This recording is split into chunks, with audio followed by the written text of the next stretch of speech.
All right, folks, let's finish up the chapter. Let's finish up the book as we cover the rest of the notes for chapter 12. Most information radio formats are constructed to showcase different types of content during different day parts. It has that idea, kind of like what we talked about with television, in that different types of people are available at different times of the day, different days of the week, to be able to listen to various types of content. So it is basically trying to understand your audience as such a way as to know what demographics and psychographics are of the listeners available at particular times to be able to give them the content that they're looking for. News and talk stations are very different from each other. We tend to group them together, but they have some very unique goals. The all-news programmer oversees the equivalent of a single program that recycles for 24 hours throughout each day. It's the same format. It's by and large the same wheel, maybe some tweaks in different day parts to provide different types of information. But basically, you're tuning into a news station. You're expecting to hear a newscast. Meanwhile, talk programmers fill most of their days with diverse shows lasting anywhere from 1 hour to 6 hours at a time. And the topics that are talked about can vary wildly. There's something different that you can expect every time that you tune in. The talk programmer must also consider the gratifications desired by various kinds of talk listeners. Some are attracted by the personality of the hosts, others use talk radio primarily as a way to gather information, and some listen to hear viewpoints that differ from their own, while many appreciate hearing their own opinions validated by the program hosts. What is the audience looking for? Are they looking to fill their brains? Are they looking to debate? Are they looking to, what is it they're trying to do? Maybe they just like a particular personality and feel that connection that we talked about earlier in the chapter. Cycle length on news stations affects spot and headline placement.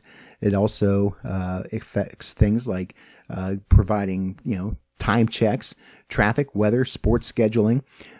You also have major news story development. What is considered breaking news? How do you break into the news wheel and be able to share that content? Also, when are you going to schedule certain features? Things like gardening tips or home improvement tips or what's happening at the movies, all that sort of thing, and make it fit in such a way that it makes sense with the programming throughout the hour.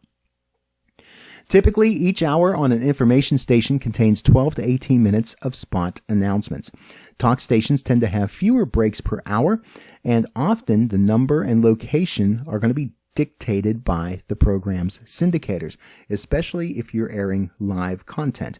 So if your station is running the Glenn Beck Show or Dave Ramsey or Clark Howard or anyone else that you can hear in multiple markets, the syndicator provides an hour clock that lets you know how long the segments are, how long the commercial breaks are, approximately where those commercial breaks are going to fall. So it's that idea that if there's a 4-minute break at the bottom of the hour, the station has to fill with 4 minutes of commercials, and it has to run at that time. Otherwise, they're going to overlap and wind up being awkward and, cutting off the talk host too early or coming in too late and causing dead air and all those sorts of things. All news stations, especially those with frequent news and traffic updates, may run as few as 1 or 2 spots in breaks coming every 5 minutes or less. So many more commercial breaks, but the amount of time spent on commercials within those breaks is going to be much smaller, perhaps just a minute or 2. Talk show hosts. Sometimes radio hosts have many information careers going on at once. They're not just a talk show host. They're also an author. They're also host of a TV show. They may be an expert in a particular field. A lot of talk show hosts were formerly into politics or into business. In sports, they used to be athletes. So they may have many things that are going on besides just doing the talk show. It thus becomes a vital part of the host's daily preparation to keep abreast of current events and to have at least some familiarity with a wide range of topics, especially if it's a show that covers a wide range of topics or just things that are happening within a local area. Hosts can subscribe to what's called a show prep service. These services help to receive background information and summaries of news events and political happenings, to help keep hosts abreast of things that are going on and help them to seem like they're pretty generally informed about the things that they're talking about. It's common for show producers and screeners to choose callers to put onto the air according to their likelihood of offering an interesting perspective on the topic being discussed or saying something that may hit a nerve with the host or other listeners. So call screeners are doing their best to put people on the air that are going to add value. And by add value, generally we're talking about adding entertainment value to the program. If someone isn't able to kind of hold their thought together, if they're not super passionate about what they're talking about, if the question is not something that's intriguing to the host or the listeners, they're probably not going to get on the air. So the show producer, the screener, acts as a gatekeeper for those kinds of things. Now, a little bit about PAola and Plugola. Policies aimed at preventing regulatory violations must emphasize that management will severely penalize culprits of these things. Now, just as a reminder, PAola is when an announcer is being persuaded to talk about a particular product or service or to play a particular song from a record label and is given incentive to do so that doesn't involve making a payment through the particular radio station. Plugola is when a announcer basically promotes his or her own interests, again, without going through the normal sales and commercial process. Both of those things are illegal. Now, stations often require their on-air talent and producers to sign affidavits showing that they understand the law on these points, and some will hire independent agencies to monitor their talk programs for abuses. So anytime that something of a commercial matter is mentioned, it needs to be checked that a particular program host is not somehow benefiting in a monetary sort of way or a personal gain sort of way from that sort of business or making that mention in a way that violates PAola and Plugola rules. Some mention of the individual's reason for appearing is appropriate because it establishes the guest's credentials. A gray area arises on those occasions where the host seems to be strongly encouraging listeners to patronize a guest's venture. So it's not wrong to bring a guest on that just wrote a book and to allow the guest a moment or so to say, what can we look at in the book? What's important? When's it available? But to go on and on and on about it can raise question as to whether the host is somehow benefiting in an inappropriate way. Telephone screeners. The screener for a talk program functions as a gatekeeper, as we've already mentioned, exercising significant control over the information that reaches the air. Screeners constantly manipulate the lineup of incoming calls, giving priority to more appropriate callers and delaying or eliminating callers of presumably lesser interest. Again, it's about the entertainment value of the show.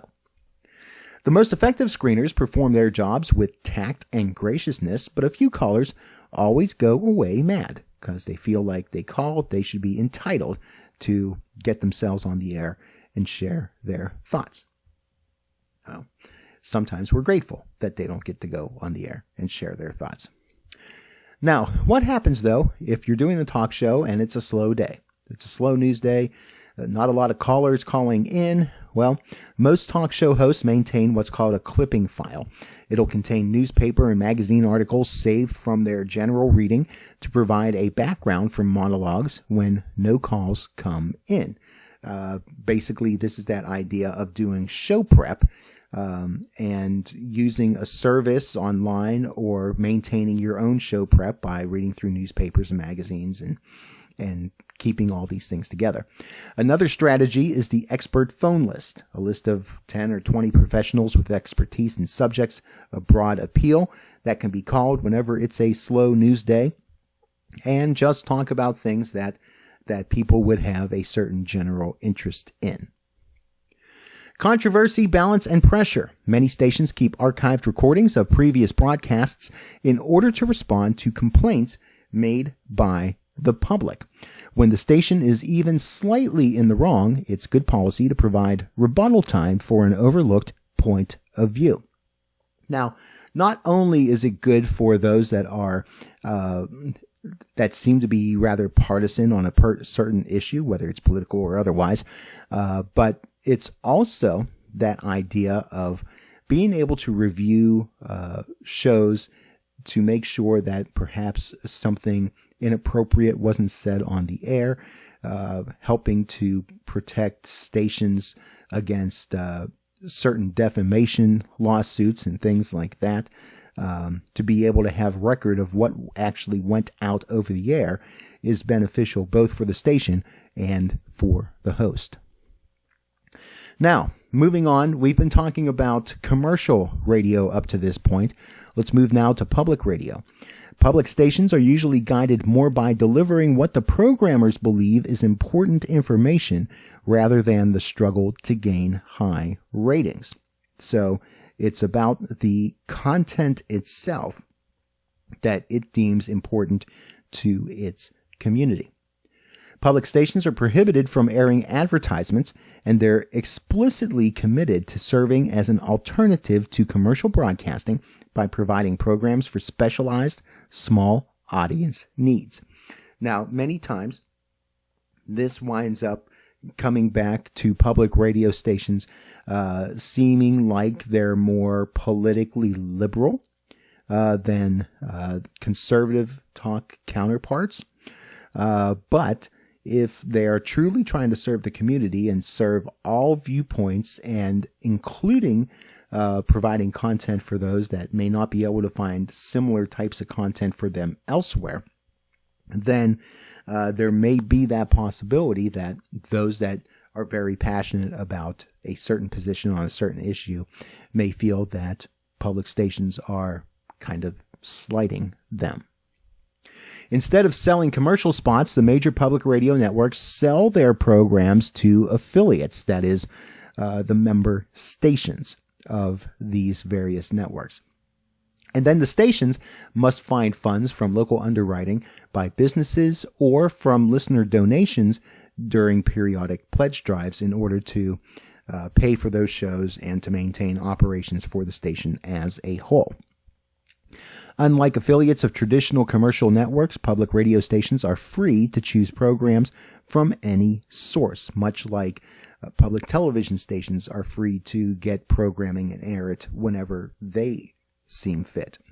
More important than allegiance to one network are a station's philosophy toward these three things: its audience and its fundraising capability, its degree of localism, and the integrity of the content that the station is putting out. So again, they're not driven so much by ratings and trying to get the most they can per commercial that airs to attract various advertisers. I mean, again, you do want to be able to show that there's a certain amount of people that are listening to a potential underwriter to show worthiness of support for a program, but it's not the main motivator for public radio stations. And if you want to see information about the major players that provide network radio programming, like NPR and PRI and all those folks, there's pages written in your notes that you can look at to get more detailed information. Low power FM, LPFM, stations with anywhere from 10 to 100 watts of power that broadcast information programming to local communities. And these truly are community stations. These stations tend to have an effective radius of anywhere from 1 to 5 miles. It truly is a community station serving community interests. NOAA, the National Oceanic and Atmospheric Administration, will broadcast local weather information, and these are operating on a certain band, the weather band, as it's colloquially known. You're not going to find these stations on AM or FM radio. You can find more information about these in your textbook. Also available in the textbook, information about highway advisory radio. These tend, by and large, to be on the AM band. There are some FM stations that provide highway advisory content. These are the stations that whenever you're driving through an area, that they will provide either like touristy information on a certain city, or you can learn about traffic information on certain interstates. And you'll see the signs on the interstate telling you to direct your attention to that particular frequency if there is an incident that's going on that you need to know about. Now, what lies ahead? Our society has developed a high level of urgency about obtaining relevant news and information. However, programmers might wonder whether traditional terrestrial radio is going to disappear now that content can be delivered on multiple digital platforms. We've talked about this in different ways in different classes, but as we see that new media is more and more accessible by different people, especially with the proliferation of smartphones and being able to pick up 4G technology, even in areas where cable is not strung up for cable internet or DSL. The penetration on that sort of content is getting higher and higher and much more mainstream. Programmers must now export content to listeners rather than just importing listeners to the content on radio stations. So as much as some may see the internet as competition, they also need to see the internet as integration, making different shows available on demand. A lot of talk shows create kind of a podcast version of their shows, whether it's just recording the show and throwing it up online or cutting it up and making special segments to increase the visibility of a particular show or a particular station. Broadcasters will hang on to the traditional radio advertising business model as long as possible while they struggle with learning how to best make money from digital platforms like podcasting, web streaming, and smartphone apps. Many companies are getting to where they can make decent revenue through new media offerings, but it still has not made things rather comfortable in terms of replacing the traditional advertising model. New talk radio personalities will likely be found with loyal followings on digital platforms rather than working their way up from small market broadcast stations. Some may see a brighter future building their own empires on digital platforms instead, like your Adam Carolla's and your Joe Rogan's, for example. And of course, there is the what is known as the Podfather, Adam Curry, who has been doing podcasting and basically created the concept of podcasting in the mid-2000s and has pretty much turned that into his career, still doing several podcasts to this day. Finally, talk radio programmers will continue seeking ways to attract younger audiences that advertisers say that they prefer. And there have been different ways that has been happening in terms of the types of content that is being made available, the passion to which that content is being talked about, the moving of different talk shows and talk formats to the FM band has helped with that as well. And again, making some of those offerings available online. So there you go. There's chapter 12. We've finished up the book. All you have to do is finish up the notes and study questions, get them turned in. Share your thoughts on the chapter. Do that through the survey that's on Blackboard. And when we get together to talk about the things in this chapter, we'll make sure to include your thoughts on that survey. Bring other thoughts with you as well to make the conversation that much more interesting.